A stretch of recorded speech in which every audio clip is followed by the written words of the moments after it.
Now stars in Starlight Express. Good morning. Lovely to see you. You tired after the show last night? Oh, no, fine. Brighten up, Nora. Yes, Good yes. girl. It's very hot, though. It was last night. In the Very theatre? hot. I'll bet. Well, what have you picked in today's papers? Well, first of all, in the Daily Express, on page 27, there's a pensioner who's just discovered jeans, tight jeans, and she said that she's very upset because she's just found out that they're out of fashion, and she was hoping to wear them until she's 90. Poor lady. So I bet she'll continue to. Do you wear tight jeans? I don't actually, no. I don't like trousers at all. I always wear skirts. I was talking to a doctor a while ago who said that a lot of very thin models are going to neurologists saying that the top of their thighs here go numb. And it's because they're squeezed into such tight jeans, it cuts off the blood or something to the nervous system. Yes, I would think so, because my roller skates once, when I tightened them too tight, I went numb there on the front of my leg, yeah. How long did the numbness stay for? For about a week. Really? Yes, I was quite frightened. I thought it was something permanent, and a couple of us got that.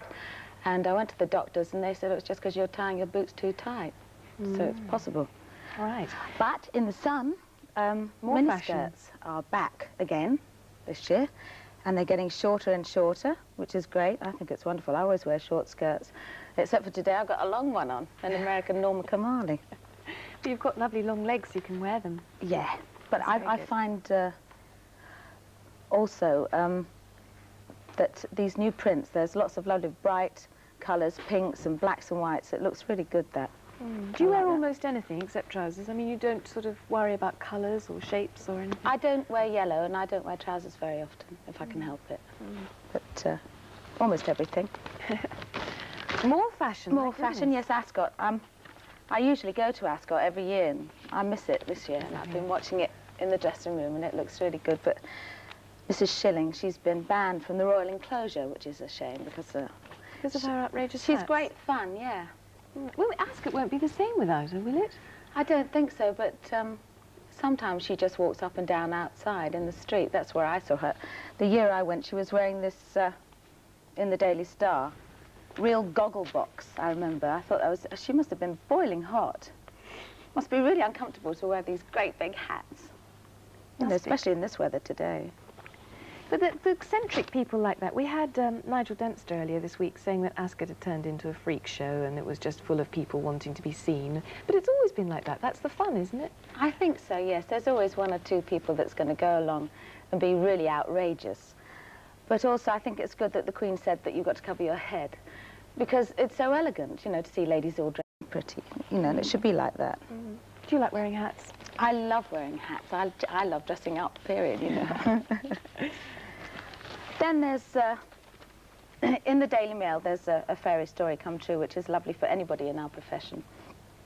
A young girl, excuse me, Helen Field, who's a singer, a young opera singer, where was she now? Let me see. In Birmingham with the Welsh National Opera, and she got a phone call from America because Valerie Masterton had got laryngitis. And they flew her out there and to America, to New York, and she sang, let me see what she was doing. Can't see what she was actually singing there. She's singing at the Met, I think. She was singing at the Met, that's right. It's a lovely story. She said she was dreaming. Her dream was always to finish a show and someone say, there's someone on the phone for you. It's the Met in New York to come over. That's right, and it happened to her. Has anything like that happened to you? Yes, once I did a demo disc for a friend, and they said, well, we're going to send it out to Johnny Mathis. And I said, oh, that's great. It was for Denise Williams and Johnny Mathis. And they sent it out, and he heard it, and he liked it, and he wasn't recording with her anymore. And so they said, well, who is this young girl? And they said, it's Stephanie Lawrence. And I was doing Bubbling Brown Sugar at the time. And I got a phone call, and they said, come out and record it with him. And they flew me out to Los Angeles. And it was great. Gosh, the excitement on the phone must have been... I couldn't believe it. It's great. Wonderful. Now, last story is also the Mail, page 12. What is that? Gardens. Are you into gardening? Yes, I am. And my garden at the moment is looking absolutely beautiful. Bit of green fly, unfortunately, because it's so warm. But it's... I'm trying to find the paper. There you are. Oh, thanks very much. Yes, it says... fitted gardens are the latest thing, because fitted kitchens have been so popular that now they're doing fitted gardens, which I think is great for those sort of people, you know, executives and people like that who haven't got time to spend in the garden. So you can choose an Italian garden, or you can choose a Japanese garden. You just get someone to come along and With visit. azaleas, yes, with any sort of mood Marvellous. you want. Marvellous. What's your garden got in it, mostly?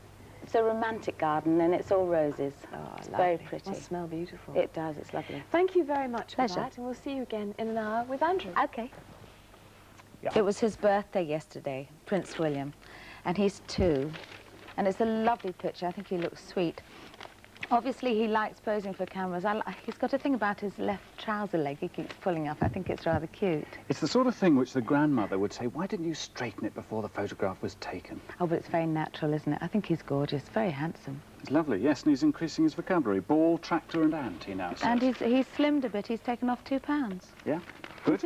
Now, on to a fairy story of a rather different kind in Yes. the Daily Mail. I was talking about it before, just that the Birmingham to Broadway story, I call it, was quite good. She was singing in Rigoletta. This That's is who? what it was. It was Helen Field, Yeah. that's right. And she got rave reviews from Clive Barnes, and she got a standing ovation as well, which I think is wonderful. Not only did she go there, but she got great reviews. Yeah, tremendous. wonderful. A real triumph. A triumph, too, for somebody who's a little bit older, I'm sure you won't mind me Slightly saying. older, yes, slightly older. In the Times, the In the review- Times, this is, yes. Claudette Colbert and Rex Harrison have got a very nice review in Aren't We All? And Claudette is 80 and Rex is 76, so it's quite elderly. Do you read the reviews avidly? I do every Sunday, yes. I mean for your own performances. Do you worry about them? Yes, we all do, I think, yes. Because I think it depends on what they say, whether it's going to be a success or not, you know. Well, it doesn't always, Not does always, but almost always. Mm. So you Yeah, do actually worry sometimes. about it. Get all the early editions, do you? On opening night? I don't go to bed. Yeah, I stay up and wait till they come out. God, it must be terrifying, waiting to Biting see my what they've nails. written. Oh, yes, yes. But it's exciting, and that's what the business is about, I think. That's right. Well, in your case, they're usually good reviews, aren't they? That's the Hope answer. so, yes, always. You've also picked out from The Guardian a piece on Joan Baez.